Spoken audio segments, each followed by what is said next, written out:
Hey everybody, this has been a process. I'm gonna put this mic on real quick. Audio will be much better with the mic on.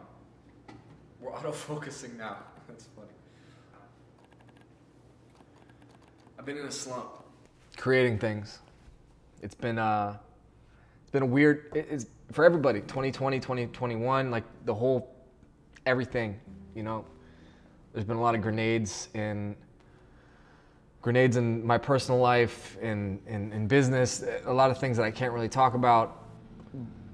And it's put me in kind of a slump creatively to be, you know, producing things, the YouTube channel, the Instagram page, me as a speaker. You know, I've been in this, like, I haven't been able to execute. I've had a lot of ideas, had a lot of phone calls talking about, like, I'm gonna do this and I'm gonna do that, but I caught myself in that like, just stiffness, not being able to create. But I'm going back to my basics. I had this thing that I did a couple years ago that was this idea that I read a lot. I didn't read anything until I was like 20. I had a really hard time reading. I wasn't interested. I wasn't a very disciplined person. In high school, I struggled. I was bullied. I didn't want to be there. I didn't want to do it. And I think I may have ADHD. Maybe something. My dad's side of the family, everybody has it, and I have the symptoms of it. My attention span is like all over the place, but once I find something I'm interested in, or once I tune in, it's like a laser beam, and I get obsessed. And then once I'm like, I'll hit a wall, and then I'll have to stop and like come back. But I would be reading a book in school, and I'd be going through all the lines, reading, thinking I was reading, and I get to the end of a couple pages, and I have no idea what I just read. I had a really hard time focusing. But I've dedicated, I heard this quote when I was 20 that was so simple. Normal people learn from their mistakes. Geniuses learn from the mistakes of others. I was like, wow, that's so accurate. You know, I was looking for guidance, and I was looking for, like, I'm 20 years old. I didn't do great in school. I don't really know what I'm gonna do. Well, maybe if I read biographies, if I started reading things, then maybe I could learn things that other people would learn faster. I wouldn't have to go through a lot of the pain or struggles or obstacles that other people. I would be able to see this territory more accurately in some sense. And we're gonna go back to that. I think that reading is kind of dying. I don't know a lot of other people that read consistently. Very few people, actually. And I think that me making videos like this, I used to have a series called From the Library, where I would just go through a book. I would just go through a book and read the underline. I write in all my books. I read the underlines. I would read the things that are written in the captions. I would read segments of the book and just give my thoughts, interpretations, summaries, whatever you want to call it. So we're going to start with the hardest of all, because that's what I do, I guess. This book is called The Gulag Archipelago. It's written by a man named Alexander Solzhenitsyn. It is during the early 1900s, mid 1900s, World War I, World War II, the Stalin communist leadership of the Soviet Union, and the insane history that has never really been talked about or never really been written about that happened less than 100 years ago, where people were arrested from their home. Somebody would come and knock on your door and say, hey, you're under arrest. And they'd be sitting in their house just like I'm sitting in my house recording a podcast. And they say, you're under arrest. They go, no, I'm not. What do you mean? What am I under arrest for? Say, you spoke badly of the leader. You spoke out against the party. You're under arrest. No, I'm not. Yes, you are. You're coming. And they would arrest you forcibly. They would take you from your home. And they would hold you. They would not give you food. They would not give you water. They would not let you sleep. Basically until you admitted to the crime that they accused you of, even if you had never done it. They would get you to try to admit other people. Didn't you know anybody else that was doing the same thing that you were? And they would reward you for implicating other people in something that never even happened. And they would send you off to a labor camp where you were made to work night and day and night, 10-year sentences. And they say that if we don't learn from history, we'll repeat it. And I talk about that a lot in this. I did have some camera issues. That's why I was talking about the manual focus and the autofocus. So some of it's going to be audio, some of it's going to be video, but I'm committing to doing more of this. There's an entire bookshelf behind me. This is like 2% of my books. There's an entire bookshelf behind me. There's more books up on the wall above where you can't see. Hopefully, this is my way of being able to translate some of these books to people, for them not to be able to read the 470-page abridged version of the Gulag Archipelago that took me 20, 30 hours, but to be able to still reap the benefits, to learn the lessons, to be able to apply it to our lives and make us see the world, hopefully, a little bit differently. Yeah. There we go. There we go. So, today we're going to be getting into Alexander Solzhenitsyn, Gulag Archipelago. Now I gotta, excuse me, I gotta set up a little bit of this book. And there's a lot of people that know a lot more about history than I do, and there's probably some things that I'm gonna miss, and there's probably some things that I'm not gonna get right, but the overall message is important. The overall, just the general knowledge of the history is important. World War I was 1914 to 1918. World War II was 1941 to 1945. The 1900s by far were some of the worst, most violent years that humanity has ever experienced ever in history. I mean, tens of millions of people died in both wars. The numbers are like 20 to 50 million in World War I and like 60 to 80 million, 40 to 60 million in World War II. It's really hard to tell because there were that many people that died. It's terrible when you have to, like, it's terrible when there's so many people that die that it's hard to keep track of how many people have died. We don't want that again. And I've said it a bunch, and I'll say it a million times. The whole idea of if we don't learn from history, we will repeat it. And history was never something that I took seriously. It was never something that I thought would be a part of my life or something that I would really focus on. But I'm fascinated by it just because we live in 2021 currently, and the 1900s were so impactful. And this book is about communism. It's about socialism. It's about Stalin. It's about people being oppressed. It's about people being arrested. It's about all the things that we would think would never happen, you know. In 2021, especially in America, life is, I mean, there are definitely things that we need to be doing better, and there are lots of things that are changing, but in general, it's very safe here when you compare it to the rest of the world, especially when you compare it to a time like this where, you know, hundreds of thousands of people were put in labor camps, millions of people were put in labor camps, and a lot of them died because they just didn't care. They tried to escape and they were shot. They starved to death. They froze to death. They were worked to death. Can you imagine that? Being worked to death? I mean, 13 to 15 to 18-year-old kids, adults, old people. But I resonate with the 13 to the 15 to the 18-year-olds because I was really soft when I was 13. And they ripped these kids out of their homes and they put them in labor camps where they were worked to death. Now, me, when I was 13, I didn't want to run a mile, let alone working 10 hours a day on one piece of bread and a little cup of water for 6 days a week in the blistering cold of the Siberian tundra, you know, of anywhere in Russia. It's very cold in the winter. And you have to understand the culture. You have to understand. And there's so much more for me to understand. Like, this is kind of a way for me to keep learning. But anyway, I want to jump into this. I'm going to be reading from the text and giving a little bit of my insight and things that I know. And if people know more than me, or if I think this is about us learning collectively. It's about me learning collectively. I'm by no means an expert in any sense. So let's jump into this. I'm going to read the intro to the foreword, which is from a speech delivered by Alexander Solzhenitsyn. Alexander Solzhenitsyn was the author of this book. He was kept in Soviet labor camps. He was arrested.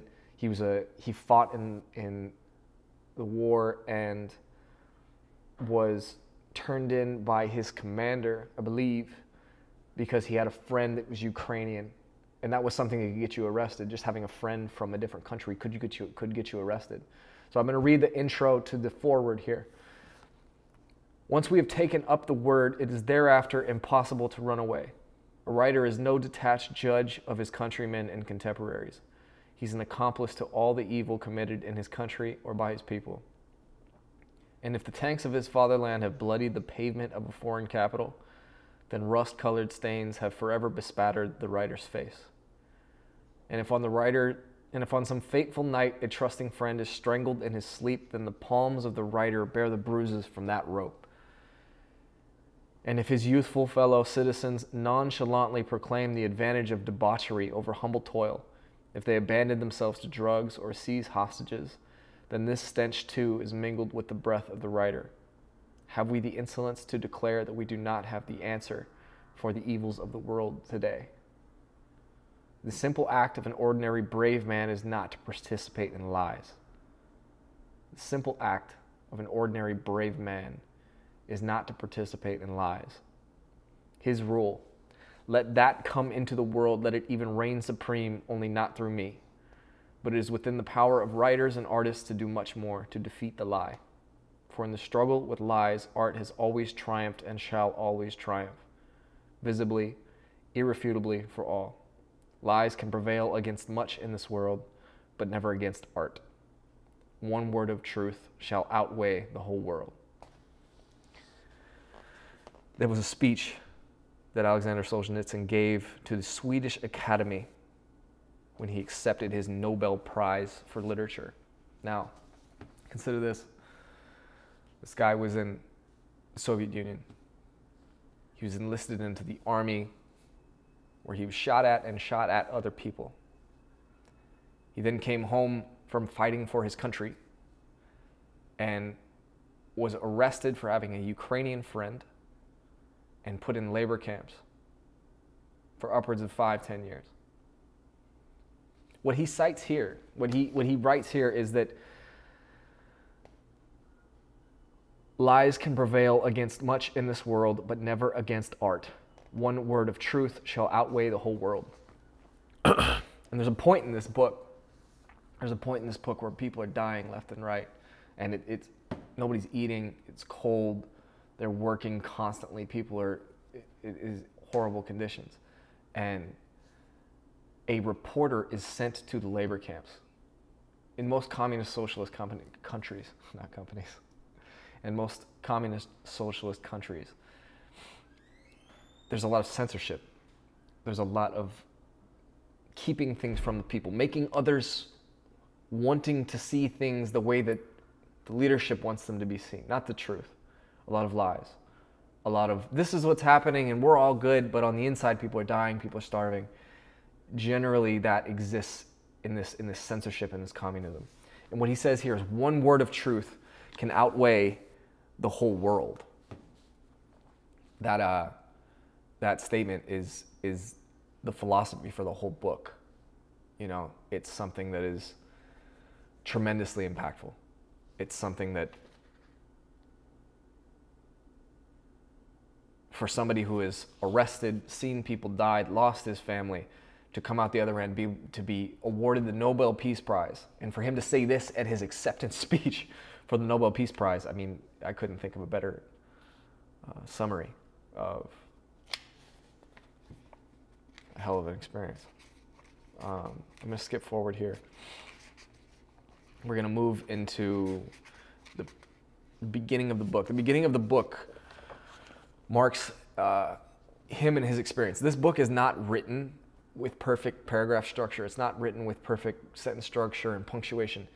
It's written by somebody who was basically on the run, trying to document what was happening as they were living through something that was so horrendous, not knowing whether they were going to live or die, not knowing whether they were going to see their family again, not knowing what the outcome would be, but just writing down their life, trying to make sure that whatever it was that they were experiencing, hopefully one day would reach the world. And now it's sitting in my hands and millions of other people's hands, and it's being read into a camera. You know, the power of books, our ability to be able to capture memories, to be able to capture text and lines, to be able to share things with other people. I mean, it's what makes us human. It's what makes us be able to do what we've done in the world.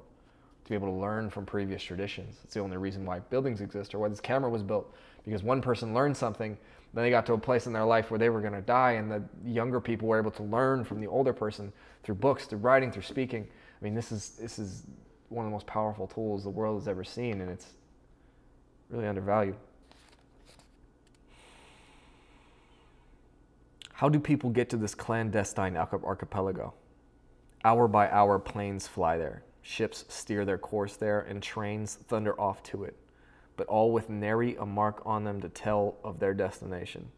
And at ticket windows or at travel bureaus for Soviet or foreign tourists, the employees will be astounded if you were to ask for a ticket to go there. They know nothing, and they've heard nothing of the archipelago as a whole or any one of its innumerable islands.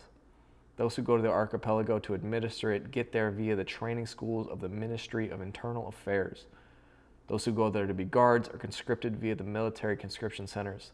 And those who, like you and me, dear reader, go there to die, must get there solely and compulsorily via arrest.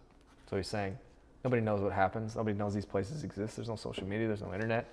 There's just press, but the press is restricted. They can only talk about so much. He's saying if you wanted to go there, they wouldn't know how to get you there because there's no tickets to this place. You get there by one of two ways. You get there by being conscripted by the military. If you're a military, you go there and they can assign you to be a guard there, or you get arrested. Arrest. Need it be said that it is a breaking point in your life, a bolt of lightning which has scored a direct hit on you, that it is unassimilable spiritual earthquake not every person can cope with, as a result of which people can often slip into insanity. So they come to your door. This is the summary. They come to your door. They knock on your door. They say you're under arrest. You say, no, I'm not. They say, yes, you are. Or, as we'll get to later in this book, they'll come to your door, or they'll line you up in a courtyard and say, they're going to read off these names, and you're under arrest. They got their guns out. And what they'll do is they'll take you to a holding cell. Will there interrogate you, deprive you of food, deprive you of water, deprive you of sleep, basically until you admit to a crime, and then send you to a labor camp for 5 to 10 years, at least. In addition, we have failed to notice an enormous number of closely fitted, well-disguised doors and gates in these fences. All those gates were prepared for us, every last one. And all of a sudden, the fateful gate swings quickly open, and 4 white male hands, unaccustomed to physical labor but nonetheless strong and tenacious, grab us by the leg, arm, collar, cap, ear, and drag us in like a sack. And the gate behind us, the gate to our past life, is slammed shut once and for all. We're moving through this thing, and we're looking at his experience of being arrested, of seeing other people arrested. And something that's fascinating is him questioning, through a lot of this opening portion of this book, him questioning why we didn't stand up. When was it too much? When was it too much for them to come into your home, or to arrest you, or to take some of your freedoms? When was it too much? Because they took a little bit, then that became normal. Then they took a little bit more, and then that became normal. And then they took a little bit more, and it hurt the whole way through. But as human beings, everything can become normal. So we're looking at this passage right here, back to the book. At what exact point then should one resist? When one's belt is taken away? When one is ordered to face into a corner? When one crosses the threshold of one's home? An arrest consists of a series of incidental irrelevancies. Incidental irrelevancies. So incidental meaning it's an incident, coincidence. It just happens. It was a coincidence. It was incidental. Nobody could have seen it. It was just something that happens. And irrelevancies mean it doesn't actually matter. So incidental irrelevancies, it's like it didn't matter at all. It was just something that happened, and it was irrelevant. But the arrest, the ultimate weight of the whole thing, was built from a bunch of things that didn't seem like they mattered, but ended up turning into one of these events that led somebody to their death, or led them to never being able to see their family again. An arrest consists of a series of incidental irrelevancies, of a multitude of things that do not matter, and there seems no point in arguing about any one of them individually. A bunch of things that do not matter, and there seems no point in arguing about any one of them individually, especially at a time when the thoughts of the person arrested are wrapped tightly about the big question, what for? And yet all these incidental irrelevancies taken together implacably constitute the arrest. So all these things that don't matter, because we're not paying attention or because we're not standing up for ourselves or whatever it may be, all of a sudden it leads into an arrest. Resistance. Why didn't you resist?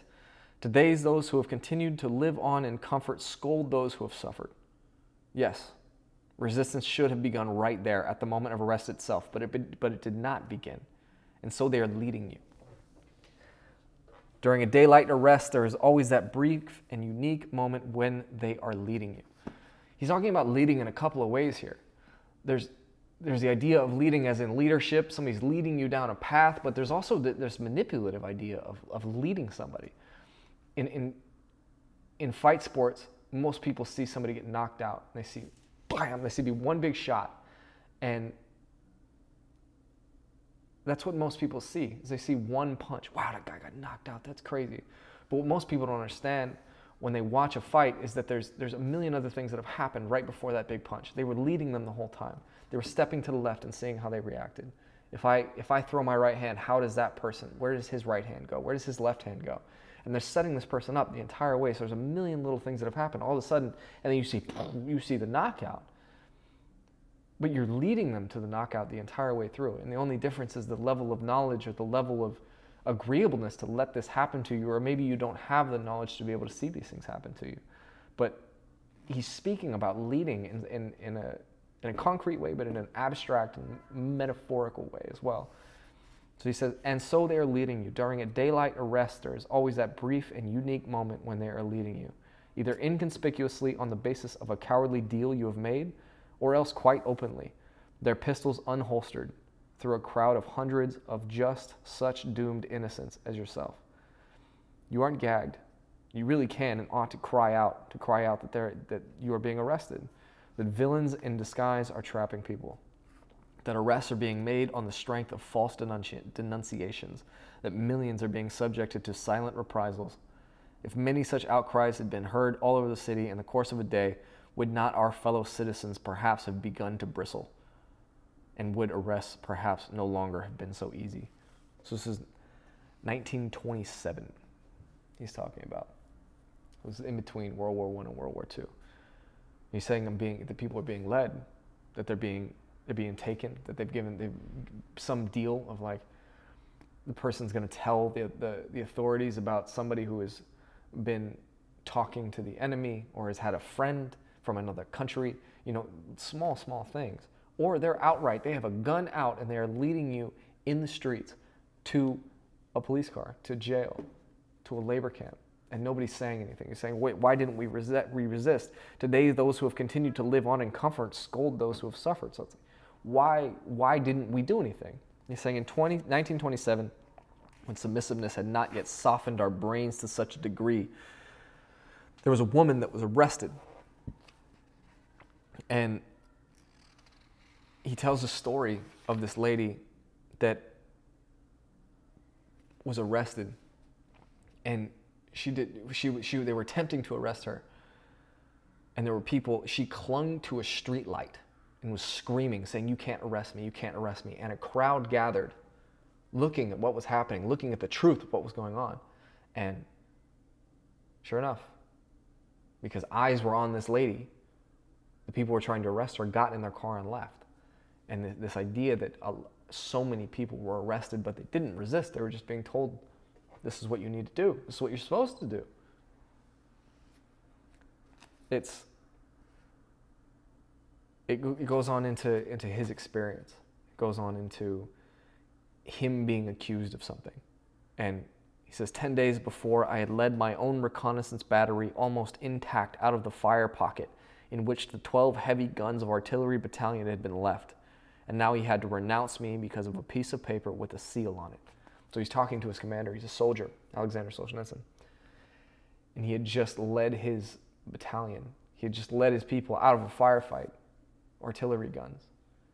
And now something had showed up on his commander's desk saying that he had to renounce this soldier, and this soldier was going to be arrested because of something that he did. He said, the commander asks him, you have a friend on the Ukrainian front? He said, it's forbidden. You have no right. Captain and the major counterintelligence shouted at the colonel. But I had the captain and the major of counterintelligence shouted at the colonel, but I had already understood. I knew instantly I had been arrested because of my correspondence with a school friend and understood from what direction to expect danger. So he talked to a friend from school who lived in the Ukraine, wasn't in the Soviet Union.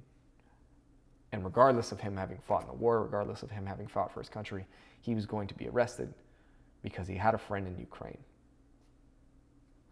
He talks about his cell. So they take him away. He's arrested in the office of his commander. Then they bring him to his cell.